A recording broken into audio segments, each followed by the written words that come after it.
Здравейте! Както може би вече знаете, следващата седмица ще преминем към новото приложение за обработване на поръчки, което се нарича Pelican.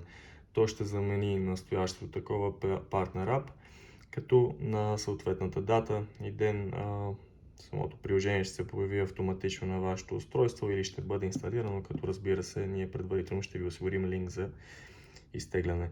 Така, как изглежда иконката? Може да я намерите на основното меню, като бих ви посъветвал в деня на миграцията, когато сте информирани, че ще получите новото приложение, да се уверите, че имате връзка към интернет и в случай, че все още не се появява на вашия основен екран, да рестартирате устройството чрез горния бутон, като го задържите.